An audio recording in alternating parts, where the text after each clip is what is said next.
उड़कर गिरना, गिर कर उड़ना सीखा है मैंने, बस ठहरना नहीं सीखा। मेरे अपनों ने धक्का मारा मुझे डुबोने के लिए, फायदा ये हुआ मैं तैरना सीख गया।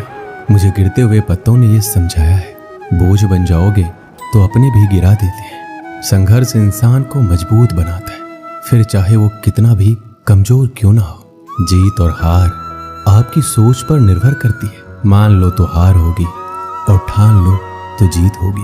अपने सपनों को जिंदा रखिए। अगर आपके सपनों की चिंगारी बुझ गई है तो इसका मतलब ये है कि आपने जीते जी आत्महत्या कर ली है। फैसला लेने से पहले सोचो, समझो और सवाल करो, लेकिन एक बार फैसला ले लिया तो हर हाल में उस पर डटे रहो। ऐसा कुछ जो आपने कभी नहीं पाया है, उसे पाने के लिए आपको कुछ ऐसा करना होगा जो आपने कभी नहीं किया है। जिंदगी वह नहीं है जो आपको मिलती है, जिंदगी वो है जो आप बनाते हो।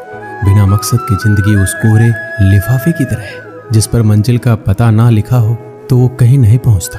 आप सफलता से अधिक असफलता से सीखते हैं। असफलता से डरे नहीं, ये आपका चरित्र बनाती है। आपका समय सीमित है, इसलिए इसे किसी और के लिए व्यर्थ ना करें। जब तक आप अपनी समस्याओं एवं कठिनाइयों की वजह दूसरों को मानते हैं, तब तक आप अपनी समस्याओं एवं कठिनाइयों को मिटा नहीं सकते। भीड़ हमेशा आसान रास्ते पर चलती है, जरूरी नहीं कि वो सही है। अपना रास्ता खुद चुनिए। आपको आपसे बेहतर कोई और नहीं जानता। कुछ भी असंभव नहीं।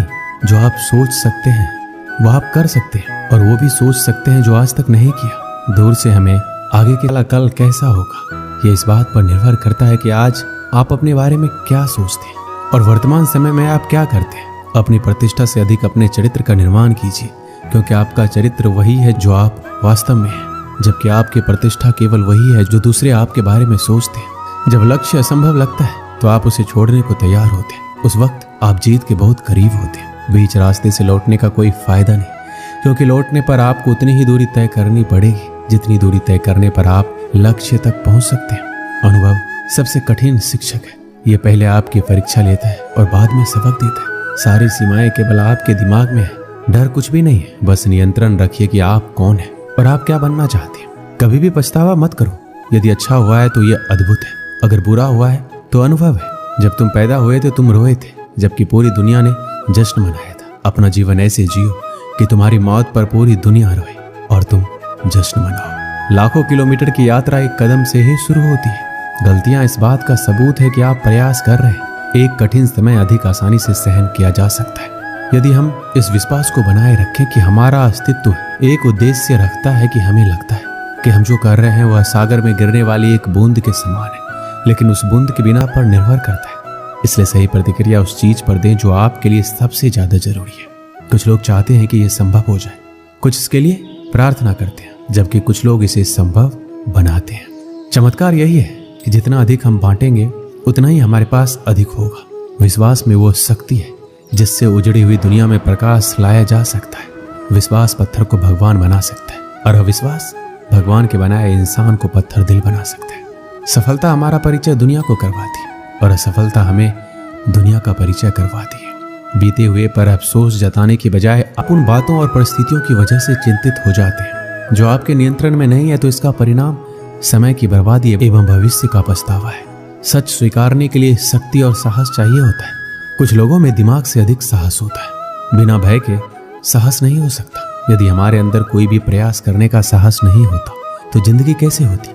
साहस ऐसी जगह पाया जाता है जहां उसकी संभावना कम हो। जीवन किसी के साहस के अनुपात में सिमटता या विस्तृत होता है। तुम जो भी करो तुम्हें साहस की जरूरत पड़ेगी। तुम जो भी रास्ता चुनो हमेशा कोई ना कोई ये बताने वाला मिल जाएगा कि तुम गलत हो। हर चीज से बढ़कर अपने जीवन की नायिका बनिए, शिकार नहीं। यकीन करो तुम कर सकते हो और तुम तो किसी भी चीज को अपने काम को रोकने मत दो। दुनिया के कई ऐसे काम हैं जो असंभव लगने के बावजूद किए गए हैं। जरूरी है कि वो काम पूरा हो। आदमी एक लक्ष्यों की मांग करने वाली प्राणी है। उसकी जिंदगी का तभी अर्थ है जब वो अपने लक्ष्यों के लिए प्रयास करता रहे और उन्हें प्राप्त करता रहे। कुछ भी इतना कठिन नहीं है अगर आप उसे छोटे छोटे कार्यों में विभाजित कर लें। जीत कर दिखाओ उनको जो आपके हार का इंतजार कर रहे हैं। कौन क्या कर रहा है, कैसे कर रहा है, क्यों कर रहा है, इन सबको नजरअंदाज कर दो। सपने देखो और उन्हें पूरा करो। आंखों में उम्मीद के ख्वाब भरो। अपनी मंजिल खुद तय करो। इस बेदर्द दुनिया से मत डरो। डर मुझे भी लगा फासला देखकर, मैं बढ़ता गया रास्ता देखकर। खुद ब खुद नजदीक आती गई मेरी मंजिल, मेरा हौसला देखकर। कभी हार मत मानो, क्या पता आपकी जीत एक बार और कोशिश का इंतजार कर रही है। किसी के पैरों में गिरकर कामयाबी पाने से बेहतर है अपने पैरों पर चलकर कुछ बनने की ठान लो। कामयाब लोग अपने फैसले से दुनिया बदल देते हैं और नाकामयाब लोग दुनिया के डर से अपने फैसले बदल देते हैं। कभी ये मत बोलो कि मैं ये नहीं कर सकता, बल्कि हमेशा ये सोचो कि ये मैं कैसे कर सकता हूँ। एक गांव में 6 अंधे व्यक्ति रहते थे। एक दिन उस गांव में एक हाथी आ गया जो पूरे गांव में चर्चा का विषय बन गया। सब उसे देखने जाने लगे, विशेषकर बच्चे। लंबी सूंड और पंख जैसे कान वाले विशालकाय हाथी को देखकर खुश थे। 6 अंधे व्यक्तियों को भी गांव वालों ने बताया कि आज गांव में हाथी आया है। हाथी के बारे में सुनकर उनमें जिज्ञासा जाग उठी।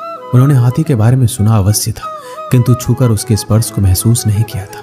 एक अंधा व्यक्ति बोला, दोस्तों इतना सुन रखा है हाथी के बारे में, आज हाथी गांव में आया है, मैं उसे छूकर महसूस करना चाहता हूँ, क्या तुम लोग नहीं चाहते?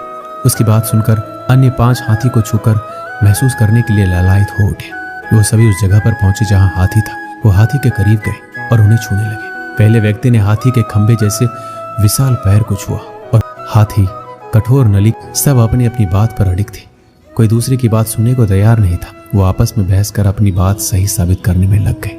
धीरे धीरे बहस बढ़ती गई और झगड़े में तब्दील हो गई। उस समय एक सयाना व्यक्ति वहां आया। उन सबको झगड़ते हुए देखकर पूछा, तुम लोग आपस में क्यों झगड़ रहे हो? सभी अंधे व्यक्तियों ने बताया कि वो हाथी को छूकर महसूस करने आए थे और उसे छूने के बाद हम सब में बहस हो रही है कि हाथी कैसा है। फिर सबने उसे अपना आकलन बताया। उसकी बात सुनकर सयाना व्यक्ति हंस पड़ा और बोला, तुम सब लोग खुद को सही साबित करने के लिए झगड़ रहे हो और सच ये है कि तुम सब सही हो। अंधे व्यक्ति हैरत में बोले, ऐसा कैसे हो सकता है? बिल्कुल हो सकता है और ऐसा ही है। तुम सब अपनी अपनी जगह सही हो। तुम लोगों ने हाथी के शरीर के अलग अलग अंगों को छुआ है और उसके हिसाब से उसका वर्णन किया है, इसलिए हाथी के बारे में तुम्हारा आकलन भिन्न है। वास्तव में हाथी तुम सबके आकलन अनुसार ही है। वह खंबे जैसे पैरों वाला, पंख जैसे कान वाला, रस्सी जैसे पूंछ वाला, तने जैसा सूंड वाला, दीवार जैसे पेट वाला और नली जैसे दांतों वाला एक विशालकाय जानवर है। इसलिए झगड़ा बंद करो और अपने अपने घर जाओ। ये सुनकर सब सोचने लगे कि हम सब बेकार में ही झगड़ रहे थे और सब फिर घर लौटे। इसका धन्यवाद। जय श्री कृष्ण।